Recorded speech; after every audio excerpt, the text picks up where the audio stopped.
या बोगियों की हालत देखें, कितनी ज्यादा तबाह हुई हुई है बोगियां।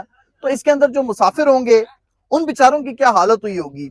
मट्टी उड़ रही थी, ट्रेन भी क्रॉस हो चुकी थी, लेकिन मट्टी उड़ रही थी। हमने मट्टी को उड़ते हुए देखा तो हम थोड़ा आगे आए, फिर देखा कि ट्रेन के डब्बे जो हैं वो पलटी हो चुके हैं। कसूर सिर्फ रेलवे इंतजामिया का है जो हाथ पर हाथ धरे बैठे हुए हैं। आसपास मेरे दोनों तरफ बहुत सारी बोगियां जो है वो उल्टी पड़ी हुई हैं, पटरी से उतरी हुई पड़ी हुई हैं।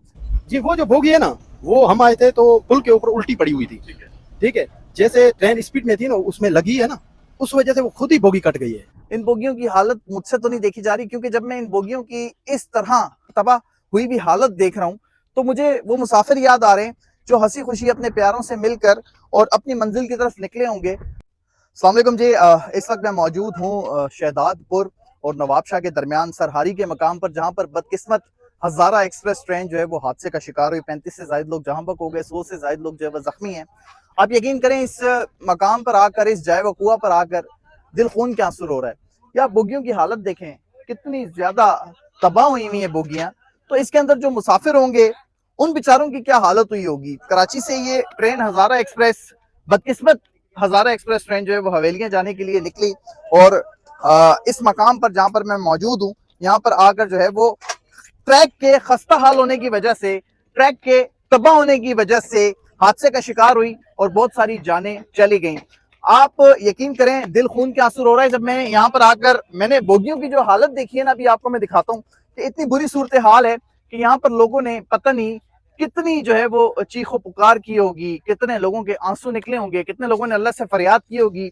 जो इन बोगियों के अंदर लोग फंसे हुए थे और जो लोग कटे हुए थे उनको कैसे यहाँ के मकामियों ने निकाला होगा। इस ट्रैक की अगर मैं आपको थोड़ी सी तफसील बताऊं तो ये ट्रैक टंडो आदम से लेकर सखर डिवीजन तक बड़े अरसे से तबाहाली का शिकार है।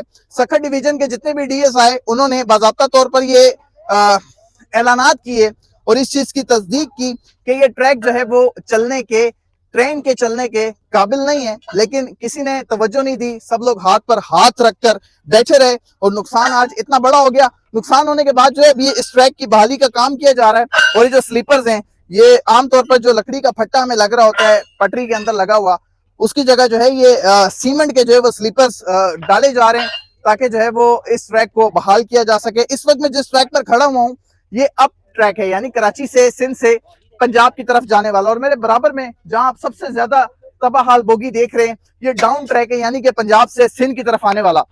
ट्रेन हजारा एक्सप्रेस इस जो अप ट्रैक है यहाँ से गुजर रही थी।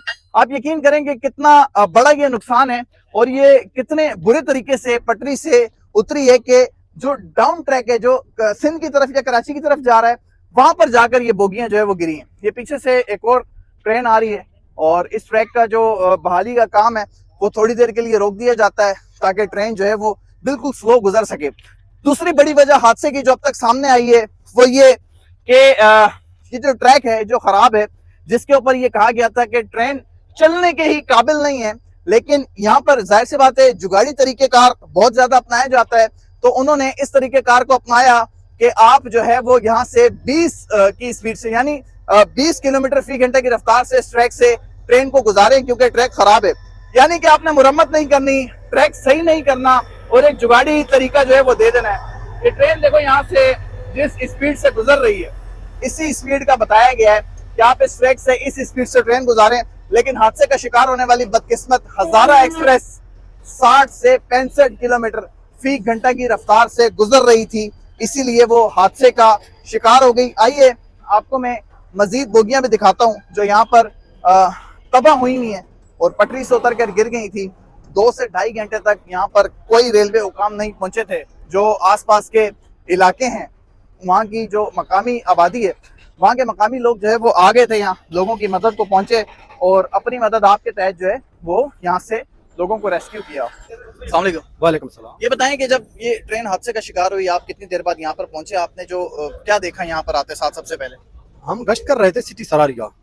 गश्त कर रहे थे, जब हमने इधर से आके देखा तो मट्टी उड़ रही थी, ट्रेन भी क्रॉस हो चुकी थी, लेकिन मट्टी उड़ रही थी। हमने मट्टी को उड़ते हुए देखा तो हम थोड़ा आगे आए, फिर देखा कि ट्रेन के डब्बे जो हैं वो पलटी हो चुके हैं। हम भागते आए फौरन, ठीक है, और जो आसपास के लोग हैं, गांव वाले, वो भी आ गए थे। हमने फिर उसको जो लाशें उस डब्बे में फंसी हुई थी हमने उनको रेस्क्यू किया। तो वहाँ पर एक बोगी है जो सबसे ज्यादा तबाह हुई थी, सबसे ज्यादा लाशें उसी में थी। जी जी, बहुत सारी उसमें हुई थी। उसमें मसला ये था कि ये जो फंसे हुए लोग थे ना, हमने उनको सबसे पहले रेस्क्यू किया था, क्योंकि उसमें नाजुक सूरत हाल जो लोग थे ना, हमने कहा कि पहले हॉस्पिटल उनको पहुंचाएं, क्योंकि उस वक्त हमारे पास ये फैसिलिटीज नहीं थी एम्बुलेंस की।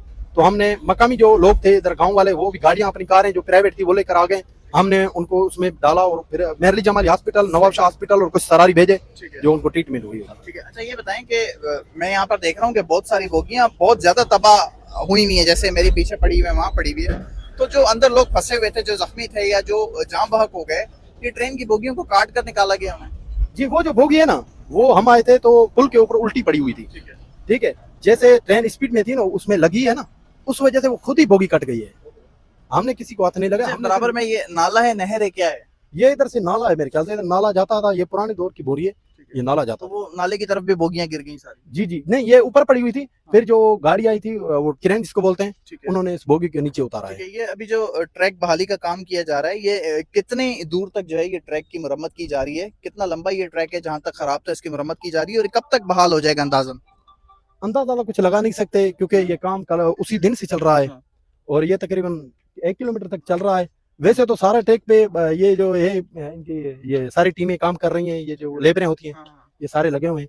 अल्लाह खैर करेगा, एक दिन में काम हो जाए। अल्लाह पाक जो लोग जाम बहक हो गए उनकी मग़फ़िरत फरमाकर उन जन्नतुल फिरदौस में आला मकाम अता फरमाए, और जो लोग जख्मी हैं जल्द से जल्द उनको अल्लाह पाक सेहतियाब फरमाए। जो वज़ीर आला सिंध साहब हैं, उन्होंने जो लोग जाम बहक हो गए उनके लिए 10-10 लाख रुपए, जो लोग जख्मी हैं उनके लिए 2 से 5 लाख रुपए तक इमदाद का ऐलान किया। अल्लाह करे उन तमाम लोगों को इमदाद मिल भी जाए। आसपास मेरे दोनों तरफ बहुत सारी बोगियां जो है वो उल्टी पड़ी हुई हैं, पटरी से उतरी हुई पड़ी हुई हैं। इन बोगियों की हालत मुझसे तो नहीं देखी जा रही, क्योंकि जब मैं इन बोगियों की इस तरह तबाह हुई भी हालत देख रहा हूँ तो मुझे वो मुसाफिर याद आ रहे हैं जो हंसी खुशी अपने प्यारों से मिलकर और अपनी मंजिल की तरफ निकले होंगे। तो उन बेचारों का इन बोगियों के अंदर क्या हाल हुआ होगा, उनका क्या कसूर था? कसूर सिर्फ रेलवे इंतजामिया का है जो हाथ पर हाथ धरे बैठे हुए हैं। जब एक ट्रैक आपको पता है कि खराब है, और ये सिंध का टुकड़ा है, यहाँ से टंडो आदम से लेके सखर डिवीजन तक ये ट्रैक इतना ज्यादा खराब है कि यहाँ पर ट्रेन गुजारना क्या, ट्रेन चलाना ही जो है वो नामुमकिन था। लेकिन आप देखें कि रोज कितनी सारी ट्रेनें यहाँ से जा भी रही हैं, आ भी रही हैं, तो इतना बड़ा रिस्क लिया और नुकसान देखें। आज 6 महीने में ये चौथा हादसा है पाकिस्तान रेलवे का। और जब ये ट्रेन हादसा हुआ हजारा एक्सप्रेस का, उससे एक दिन पहले अलामा इकबाल एक्सप्रेस भी डीरेल हुई। तो ये कब तक जो है हादसे के बाद जो है हम एक्शन लेते रहेंगे? हादसे से पहले हम अपनी जिम्मेदारी का मुजाहरा कब करेंगे? हादसे से पहले जो हमारे करने के काम है, एसी वाले ठंडे कमरों से निकल के हम कब करना शुरू करेंगे? जो वुज़रा हैं, जो मेंबर सूबाई असम्बली हैं, जो मेंबर कौमी असम्बली हैं, इनके जब तक फिजाई टिकट्स वापस ना लिए जाएं, इनके जब तक फिजाई सफर पर पाबंदी ना लगाई जाए, और जिस तरह ये भेड़ बकरियों की तरह ट्रेन में मुसाफिरों को बिठाकर रवाना करते हैं, जब तक ये खुद इस तरह ट्रेन के अंदर बैठकर अजियत के साथ सफर नहीं करेंगे, तब तक पाकिस्तान रेलवे की बहाली नामुमकिन है, हादसात को रोकना नामुमकिन है। ये ट्रैक की सूरत हाल आपको मैंने कराची से यहाँ नवाब शाह के करीब आकर दिखा दी, जहां पर ट्रेन हादसा हुआ। ट्रैक की बहाली का काम जो है वो चल रहा है, अल्लाह करे कि जल्द अज जल्द मुकम्मल हो जाए, क्योंकि कराची के कैंट रेलवे स्टेशन पर जो मुसाफिर बेयारो मददगार खुले आसमान तले बैठे हुए हैं, किसी ने अपनी बारात लेकर पंजाब जाना है, तो कोई अस्पताल अपने प्यारों की अयादत करने जाना चाहता है, लेकिन ट्रेनें 18-18 घंटे ताखीर का शिकार हो रही हैं। अल्लाह पाक इस मुल्क पर और हमारे लोगों पर, इस अवाम पर अपना खास रहम करे। और मेरी दुआ है कि इस हादसे के बाद पाकिस्तान रेलवे के हुकाम को जो है वो अकल आ गई होगी और अब वो अपना काम बाखूबी सर अंजाम देंगे, क्योंकि पहले ही पाकिस्तान रेलवे का इदारा खसारे में जा रहा है। बजाय हम रोज रोज के नुकसान जो है वो इस तरह हादसे की सूरत में बर्दाश्त करें, लोगों की जानों का नजराना पेश करते रहे, ऐसा नहीं होगा। बजाय इन सारी चीजों के आप रेलवे के इदारे को बंद कर दें, ताकि ये जो खराब ट्रैक है जिसकी वजह से हादसे हो रहे हैं और लोग दुनिया छोड़ के जा रहे हैं, कम से कम उन लोगों की, उन प्यारों की जानें बच जाएं। अपने मेजबान शान चौधरी को दीजिए इजाजत, अपना ख्याल रखिएगा, अल्लाह ने के बाद।